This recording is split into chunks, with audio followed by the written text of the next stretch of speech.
Attention mga Filipino senior citizens, paano nga ba i-verify o paano nga ba malalaman na kayo ay nakarehistro na sa NCSC database? Mahalaga ito para siguradong pasok ang pangalan nyo sa database nang sa ganon makasama sa mga benepisyo.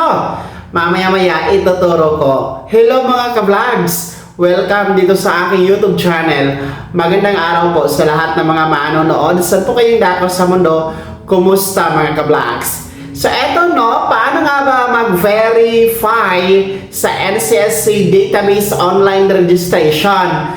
No, ang pag-verify kasi sa registration sa database mahalaga para alam nyo kung pasok nga ba talaga ang inyong pangalan dyan sa database. No, para masiguro na makasali sa mga benepisyo.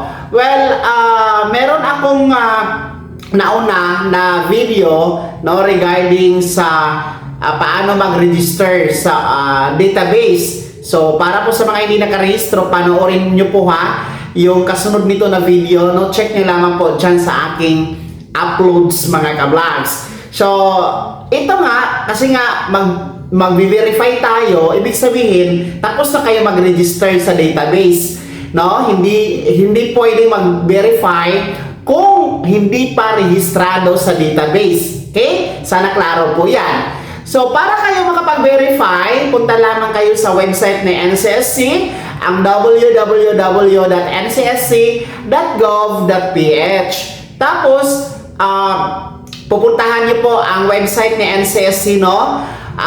Gaya ng nasa screen nyo po, no? Scroll down nyo lamang po yan. So, makikita nyo dyan na kung ilan na po ang rehistrado as of today, no? Ngayon ay March 27, 2026. Updated po yan. Nasa 9.2 million na po mahigit ang rehistrado dyan. So, scroll down nyo lang, makikita nyo dyan ang register now, tapos sa baba ang verify here mga ka-vlogs. So, mag-verify tayo, i-click nyo po yung verify here, tapos pag-click nyo yan mga ka-vlogs, merong dalawang pamamaraan paano mag-verify.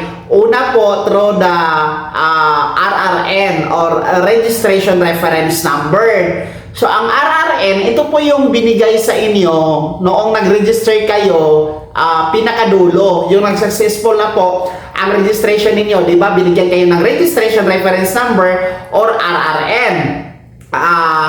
Sa mga nakalista sa kanilang RRN, mabuti. Paano kung hindi na po natandaan? No? Paano kung hindi na ilista? No, ang registration reference number, maaari pa bang mag-verify? Yes, pwede pa rin po mag-verify. Meron tayong palawang option. Ang option na ito ay itatype nyo po, ibibigay nyo po ang inyong kompletong pangalan kasama ng inyong birthday. So, yan. No, hindi naman siguro nakakalimutan ang pangalan at birthday, di ba? So, mas madali po yun. Kung wala kayong RRN, pwede po ilagay nyo ang pangalan and kompletong birthday para po makapag-verify kayo. Okay? So, once na mag-verify kayo, makikita nyo dyan na complete na po yung registration ninyo. Hindi ko lang mapapakita ng sunod-sunod dahil nga po hindi naman ako rehistrado sa database ni NCSC since hindi naman ako senior citizen. Pero, sigurado na po yung mabe-verify once na i-input ninyo ang RRN or your complete name or yung inyong birthday mga ka-vlog. So, ganun lang po ha. Para sigurado talaga na andyan kayo sa database ng NCSC. Nang sa ganun, uulitin ko, required talaga ang pagpaparehistro sa database. Kahit rehistrado kayo sa OSCA, kahit rehistrado kayo sa DSWD, iba pa rin po ang database ni NCSC na registration dahil meron pong mga wala doon sa OSCA and DSWD na meron dito sa NCSC registration. And at the same time, ayon po sa NCSC chairperson na si Atty. Merceditas Gutierrez, dapat talaga mag-register para kung magiging batas po ang Universal Social Pension Bill, madali po kayong makasama. And of course, yung cash gift natin na Expanded Centenarian Act cash gift o Republic Act 11982 na magbibigay ng 10,000 piso kung kayo ay aabot sa edad na 80, 85, 90, and 95 years old. Ang NCSC na po ang namamahala niyan.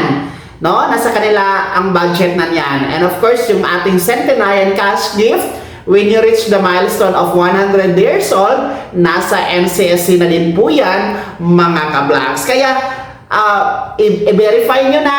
Alam ko, napakarami ng nakaregister. Kasi nga, makikita naman sa database, nasa 9.2 million mahigit na ang rehistrado. Kaya, subukan nyo nga i-verify kung andyan ba talaga ang pangalan nyo. Baka naman kasi hindi na-proceed yung registration ninyo, kampante na kayo na nakaregister, yun naman pala wala. Kaya mas mabuting i-verify nyo na, mga senior citizens. Kaya naman mga ka-vlogs, mga senior citizens, sino sa inyo dito ang mga tapos na nag-register? No? Sino sa inyo dito ang sinubukan na mag-verify? Ano po ba ang kinalalabasan? Nakita nyo ba ang inyong pangalan?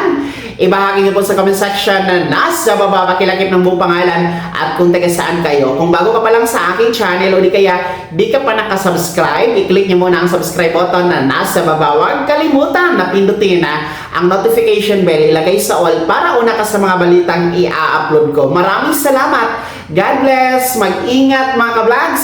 Happy weekend po sa lahat.